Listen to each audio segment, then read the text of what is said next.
Welcome back, Blueshirts fans, to episode number 698 of the Locked On New York Rangers podcast. I'm your host, John Chick. Just want to thank you guys, as always, for making Locked On New York Rangers your first listen every day. We are free and available on all platforms. And the Rangers coming off of, a pretty good win, I guess, on the road against the Arizona Coyotes, a 3-2 victory, a game that they had to, rally and come from behind and find a way to get it done. This win coming just one night after the Rangers also had to do the same thing against the Dallas Stars. They trailed in that game and figured out a way to get the win against the Stars. So the Rangers, after a 4-game losing streak, they go on the road, a 2-game brief road trip here. I mean, I guess technically, the game before these 2 games was at the Islanders, but that's not really much of a road trip. So for all intents and purposes, I do consider this a 2-game road trip. The Rangers go out west. They play the Stars on Saturday. They play the Coyotes on Sunday. Neither game was perfect. A lot of things that you could nitpick, but the bottom line is the Rangers going through some challenges right now and stared it right in the face and found a way to get the win in both of these games and come away with 4 points. And I'd imagine that plane ride home going to be a lot more fun knowing that you got this win against the Coyotes here tonight. Again, some things that were not so great in this game, but you know what? They found a way, and that's what good teams do. And can't go a second longer without giving some major props to the birthday boy, Artemi Panarin. On his 31st birthday here, he has a 3-point night for the Rangers. Had a hand in all 3 New York Ranger goals. I think we also got to give a big shout out to Igor Shesterkin. Now, he wasn't under fire in this game the way that, he can be under fire in other games. He only faced 20 shots, but he stopped 18 of them. It was quality over quantity, and a couple of instances in this game where he really bailed out one of his teammates, and we're going to talk about that in a little bit here as well. We're also going to take a quick look to November as the Rangers turn the page here and put October behind them. October, certainly a mixed bag for the Blueshirts, but at least they're ending it on a positive once again by sweeping a back-to-back weekend road trip here, going into Dallas and winning, going into Arizona and winning as well. But, I think this game can best be described, if you're a Ranger fan, as just a huge sigh of relief once it's over. I mean, wouldn't it be nice if the Rangers could, win a game in lopsided fashion, which, they kind of did against the Stars. They won 6-3, but, if you watch that game, you know that it wasn't as easy as that final score might suggest. The Rangers pulled away late in that game. And, certainly we're not dominant from the opening faceoff until the final horn.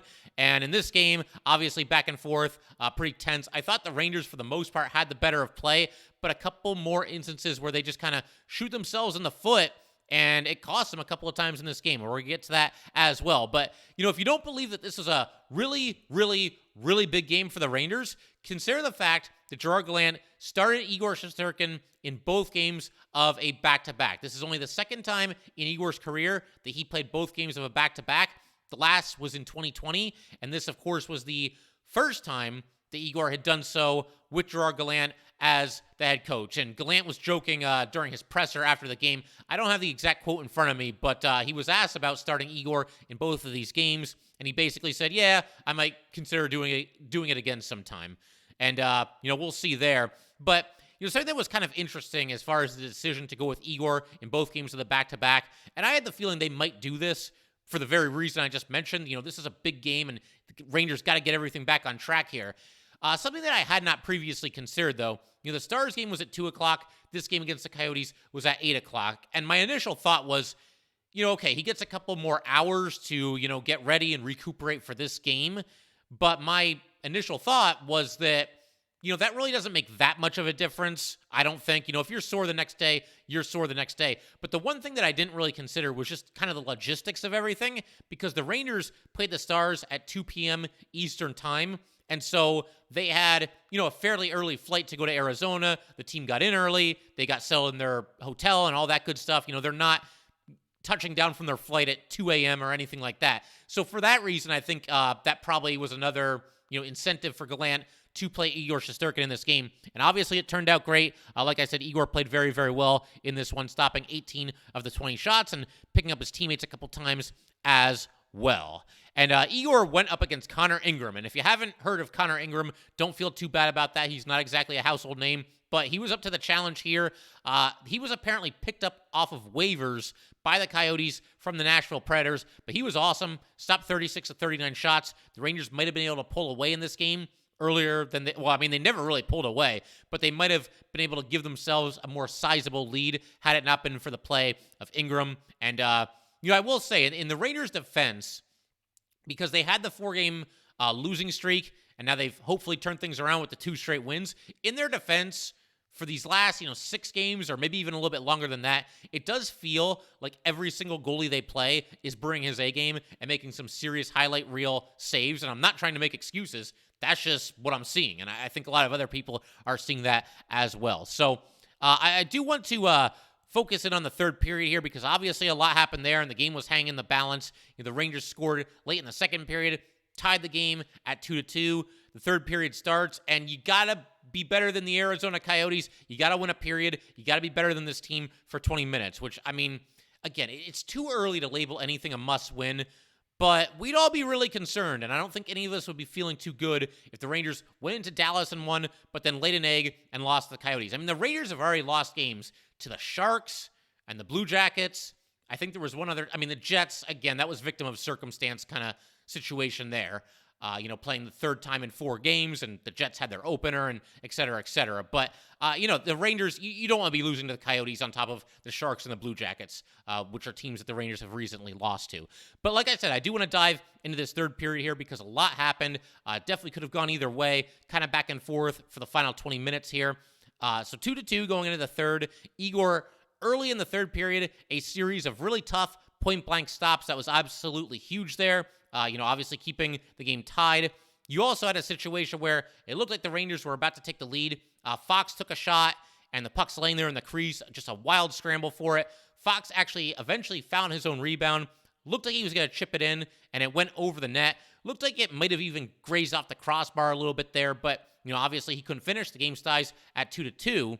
And Gunther then, for the Coyotes, takes a hooking penalty while he's in on the forecheck. Rangers go to the power play. And the Rangers, to this point in the game, were 0 for 1 on the power play. They score on this one, and then they also did not score a little bit later. But, man, the Ranger, power play unit looks like it has course corrected here over these last couple of games. Just phenomenal puck movement. Guys looking dangerous. It feels like they're going to score every single time they have the man advantage, and that's what we were seeing early in the season. It's what we didn't see for a little while there, namely in the 4-game losing streak. The Rangers had a 1 for 15 stretch on the power play. It's going to happen every now and then. Even a good power play unit is going to have some slumps, but it was great to see them, back to their old tricks here. Again, on this goal here that Mika Zibanejad scored turned out to be the game-winning goal. Just some ridiculous puck movement. You got Mika passing back to Fox. Fox is at the left point. Fox back up to Mika Zibanejad. Mika immediately passes across the ice to Artemi Panarin. Panarin from the outside of the right circle. He dishes in deep for Kreider, and then Kreider redirects the pass. We're used to seeing him redirect this into the net. Instead, he uses a deflection to get the puck over to Mika. Mika's got an open net, and he buries it. And the Rangers go up 3-2 with about 7 minutes left in the game. So that was great to see, obviously. The Rangers coming through clutch in the third period, and they held out the Coyotes toward the end of this game. I thought when we got to the point in the game where, there was the Coyotes pulled their goalie with about 50 seconds left because the Rangers had just taken an icing. The Rangers had a power play with 3:30 left, and that lasted until there was 1:30 left. And then the Coyotes, the race is on. They're trying to get the game-tying goal, and the Rangers defended really well in the last minute and 30 there. Kreider almost got an empty netter, but by that point, there were only 10 seconds left, and the game was going to end anyway. But a lot to like in the third period. For the most part, Igor had to save their skin a little bit, and we're going to get into some specific examples of that in just a little bit here. But I also want to, in just a second, talk about the big night for Artemi Panarin because, he was arguably the best player on the ice. And like I said, it was his 31st birthday. So celebrating in style with a 3-point night. We're going to break down everything that the Breadman did in just a second here. But first, I just want to let everybody know that today's episode of Locked On New York Rangers is brought to you by SimpliSafe. If you thought about securing your home with home security but have been putting it off, you'll want to listen up. Right now, Locked On Ranger listeners can order the #1 rated SimpliSafe home security system for 50% off. This is their biggest offer of the year, and you won't want to miss it. SimpliSafe was named the best home security system of 2022 by U.S. News and World Report for the third year in a row. In an emergency, 24/7 professional monitoring agents use Fast Protect technology exclusively from SimpliSafe to capture critical evidence and verify that the threat is real, so you can get priority police response. 24/7 professional monitoring service costs less than $1 a day, less than half the price of ADT's traditional, professionally installed system. With the top-rated SimpliSafe app, stay in complete control of your system, anytime, anywhere, arm or disarm, unlock for a guest, access your cameras, or adjust system settings. Don't miss your chance to save big on the only security system that we recommend. Get 50% off any new SimpliSafe system at simplisafe.com/NHL today. This is their biggest discount of the year, so do not wait. That is simplisafe.com/LockedOnNHL. There is no safe like SimpliSafe. All right, we just want to thank you guys, as always, for making Locked On New York Rangers your first listen every day. We are free and available on all platforms.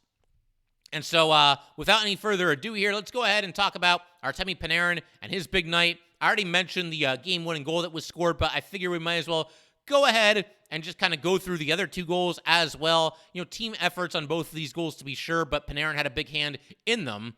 And I feel like, Artemi Panarin having a big night on his birthday, that's just absolutely perfect. I feel like certain players, they wouldn't really think about it too much. They might kind of just shrug it off and, just another trip around the sun and, I got to do my job here tonight. Artemi Panarin, just knowing how he is and the way he's wired, I feel like for him, maybe more so than other players, and I don't know this for sure, but it just feels like he's that guy that would just love to have a big night on his birthday. And there was kind of a funny quote, and I'll get to that in a second as well. But as far as these goals, that he had a hand in here, he assisted Alexis Lafreniere to open the scoring. Again, a team effort here. Lafreniere had the puck in the corner on the left side in the attacking zone. He gets knocked down to the ice, but Keandre Miller's there. He picks up the puck, and Miller's under some pressure, but he's able to get a backhand pass to the center of the ice to Artemi Panarin. Panarin fakes out a defender, goes to the right circle, throws the puck toward the net, and Lafreniere's there. He's crashing the net. He tips it in as he's falling to the ice, and the Rangers have a 1-0 lead just like that. And then a little bit later in the game, this is late in the second period, Rangers are down 2-1 at this point, but Panarin scores a goal here. You get a really long pass up the ice by Adam Fox to Artemi Panarin. Panarin once again through the right circle. There's a defenseman all over him. Shane Gostisbehere was blanketing him. But Panarin kind of goes to the power game here. We're used to him, making all these passes and playing a little bit of a finesse game, but he drove hard to the net here. Gostisbehere took the body, but Panarin basically just kept going, almost like kind of bounced off of him. And then he's getting toward the net, and he sneaks a shot just inside the near post. Might have actually grazed the near post as well, but either way, goes into the net. Big goal there. This happened with less than 2 minutes remaining in the second period. And just like that, the Rangers and Coyotes tied it 2-2 heading into the third period. Cannot understate the importance of that Panarin goal there. And then this is what I was talking about a little bit earlier. So, friend of the show, Vince Mercogliano, he does a great job covering the Rangers and going to all these games. Apparently, he sent out this tweet. He asked Panarin if he wanted 3 points for his birthday, and Panarin smiled and said, "I'm a good guy. I wanted a team win." But then he also added, he was talking about the assist that he had for Alexis Lafreniere, and this is what he had to say about that. He almost missed. That would have broken our relationship. So Artemi Panarin, always quite the character and always a funny quote or two after the game. But obviously nice to see the bread man firing on all cylinders here and coming up big for this team when they really need him. The Rangers needed to win this game. Again, must win is too strong. This is a very, very important game for the Rangers. You could argue the most important game that they've played all season because, again, if they lose this game, then you've still lost 5 out of 6. You kind of flush the loss to the Dallas Stars down the toilet, so to speak, because you beat the Stars and then you lose to the Coyotes, everything kind of evens out. But Artemi Panarin made sure that did not happen once again. Great night for him. He had a hand in all 3 New York Ranger goals. And I teased at the start of the show that I was going to mention an interesting stat for Artemi Panarin. So here it is. So Artemi Panarin, I mentioned, obviously big night here, a goal and 2 assists on his birthday. Artemi Panarin is just the third New York Ranger player in the past 30 years to record 3 points on his birthday. The other two, Pavel Buchnevich, he had a hat trick on April 17th, 2021, and Wayne Gretzky had 3 assists on January 26, 1999. That'd actually be a heck of a line now that I'm thinking about it. Imagine Wayne Gretzky setting Artemi Panarin and Pavel Buchnevich. Obviously, completely impossible, but still fun to think about for sure. Panarin did have one hiccup in this game, though. It was a play. The Rangers were up 1-0 at this point. Seemed like they were in pretty good control of this game. Like I mentioned, a bit of a slow start, but from the midpoint of the first period into pretty deep into the second period, they had the better of play.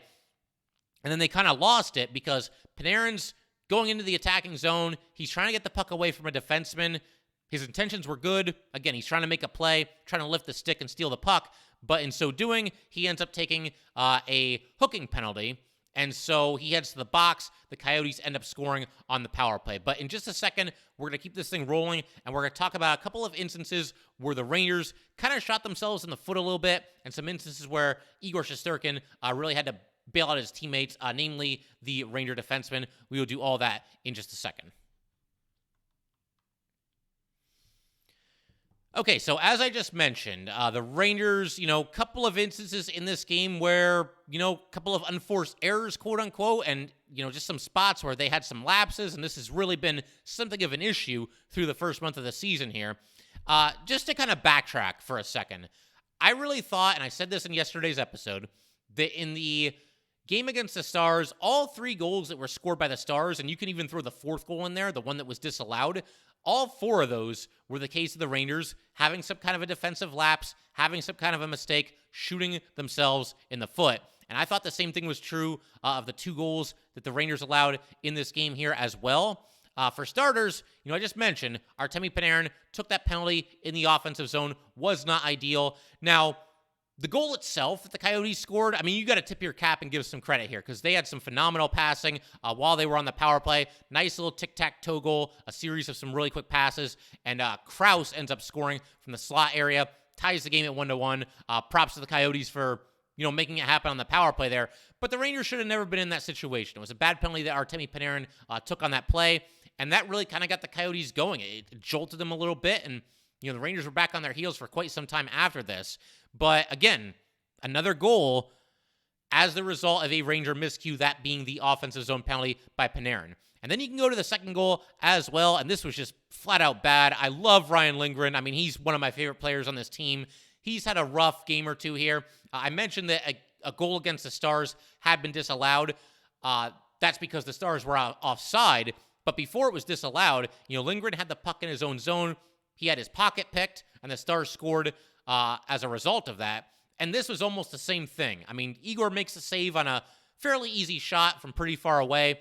Lindgren's going to pick up the puck and, move it, but he just kind of shanks it. He tried to move it out of there and just whiffed. And who was it? It was Bjugstad, steals the puck, roofs a backhand, and scores. So not a banner moment for Ryan Lindgren there.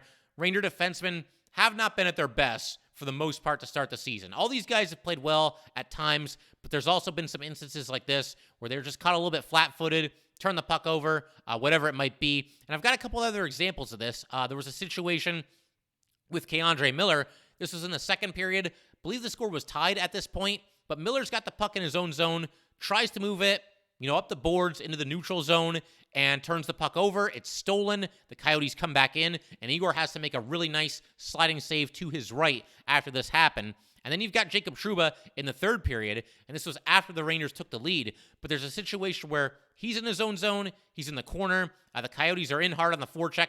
They knock Trouba down to the ice, they steal the puck, they play it in front. You've got a crazy scramble as the Coyotes are trying to put the puck in the net, trying to tie the game. Igor with a couple of really nice point-blank saves there, preserving the lead and bailing out the Ranger captain. And, we're just not used to seeing this stuff. Miscues from Lindgren and Miller and Trouba. And again, I'm not going to kill any of them because they're all good players. They're all going to have a huge hand in the Rangers' success this season if the Rangers are going to get to where they want to go. But yeah, just a couple of just weird lapses, weird miscues, whatever you want to call it. To the point where in the game against the Stars, Gallant mixed and matched the defense pairings. He had Trouba with Jones, and he had Miller with Schneider. And so that's just not very common. Trouba and Miller are usually connected at the hip out there. And obviously, Gallant saw the need to shake things up in the most recent game.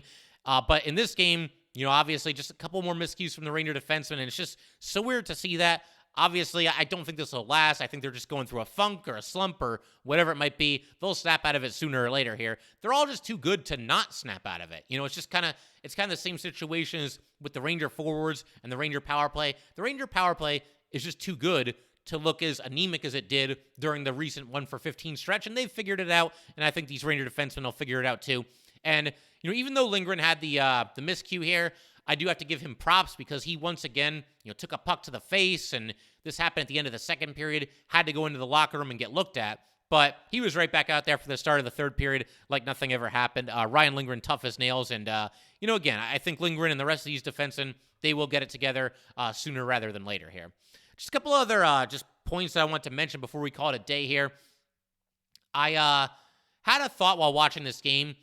The Rangers must get more fans on the road than any team in hockey. Now, here it's to be expected because the Arizona Coyotes, they're playing in a very small arena right now and don't exactly have the most rabid fan base in the NHL. So you kind of could put two and two together and figure that Ranger fans were going to invade this place, and that's what they did. They were actually dueling "Let's go Rangers, let's go Coyotes" chants at the end of this game, I think it was, going back and forth.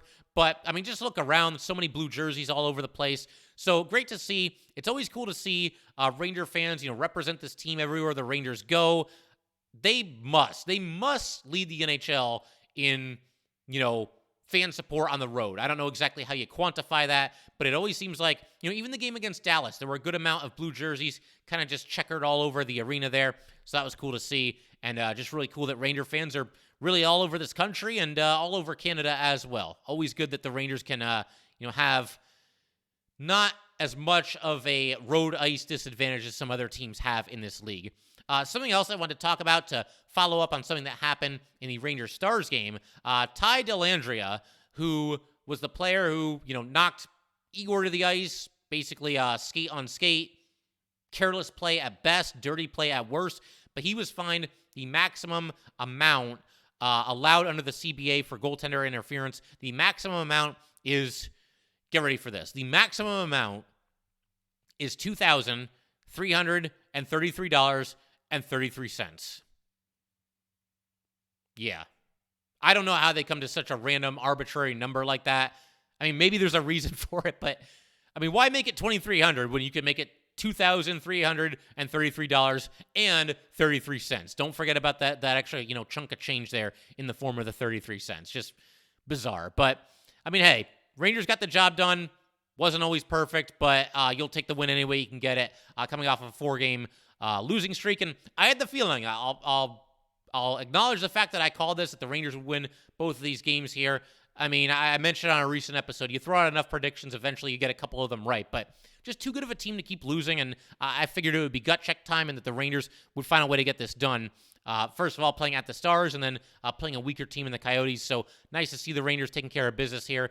And they now head home for a 4-game homestand. They will be home against the Flyers on Tuesday, home against the Bruins on Thursday, home against the Red Wings on Sunday, and home against the Islanders on Tuesday, the 8th of November. So that's how the month is going to start. Some good teams here. Earlier today, and I haven't looked at the standings, but I know that earlier today, the Flyers were leading the Metro. I think now the Devils and Rangers are tied for first place in the Metro, and obviously that stuff is going to jump around. It's going to fluctuate this early in the season, but Flyers off to a good start. Bruins off to a really good start. I think they've only lost once, if I'm not mistaken. In fact, I might as well just look it up real quick here so I can say definitively. Let's just go ahead and refresh the standings tab here. And yes, the Bruins are 8-1 to start the season. The Flyers are 5-2-1. So the Rangers, those are your first 2 games. Home against the Flyers, home against the Bruins. They're going to have to work cut out for them, and they're going to have to bring it.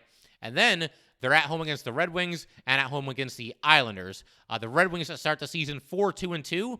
The Islanders currently sitting at 5-4. So no easy games. Rangers, it's going to be gut check time, and hopefully, we're going to find out a lot about this team, if they really have turned things around or not, and we're going to know pretty quickly in the month of November here. But I figure we can pretty much call it there for tonight, guys. Once again, if you'd like to get in touch with this podcast, please send an email to lockedonnyrangers@gmail.com. Once again, that is lockedonnyrangers@gmail.com, and definitely give us a follow on Twitter as well, at @LO_NY_Rangers. Once again, that is at @LO_NY_Rangers. And definitely subscribe to Locked On New York Rangers YouTube channel. Thanks again, guys. I'll see you next time. Thanks for making Locked On New York Rangers your first listen every day. For your next listen, check out the Locked On Sports Today podcast. The biggest stories of the day, plus instant reactions, big game recaps, and the take of the day. Available on the Odyssey app, YouTube, and wherever you get your podcasts.